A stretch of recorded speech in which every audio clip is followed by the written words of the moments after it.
విభజన సమస్యల పరిష్కారానికి రెండు తెలుగు రాష్ట్రాలు ముందుకు సాగుతున్నాయి. ఈ క్రమంలో జరిగిన రెండు తెలుగు రాష్ట్రాల అధికారుల కమిటీ సమావేశం ముగిసింది.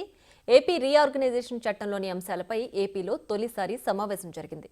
విభజన చట్టంలోని 9, 10 స్కెడ్యూల్ సంస్థల ఆస్తుల పంపకాలు, విద్యుత్ బకాయిలు, ఉమ్మడి సంస్థల ఖర్చులను తిరిగి చెల్లించే అంశంతో పాటు విభజన పూర్తి కాని సంస్థలకు చెందిన నగదు నిల్వలపైన చర్చించారు. పంపకం కాకుండా మిగిలిపోయిన 8,000 కోట్ల రూపాయల అంశంపై కూడా చర్చించారు.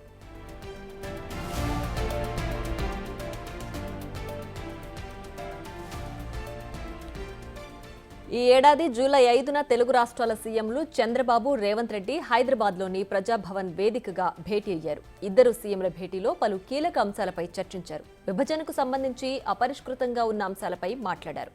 ప్రధానంగా స్కెడ్యూల్ 9, 10లో ఉన్న సంస్థల విభజనపై చర్చించారు. విద్యుత్ సంస్థలకు సంబంధించి రెండు రాష్ట్రాల మధ్య బకాయిలపై చర్చించారు.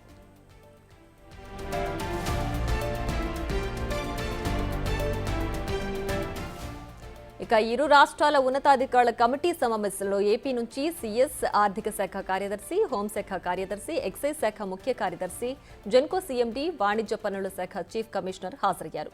తెలంగాణ నుంచి సీఎస్, ఆర్థిక, హోంశాఖ ప్రత్యేక ప్రధాన కార్యదర్శులు తదితరులు హాజరయ్యారు.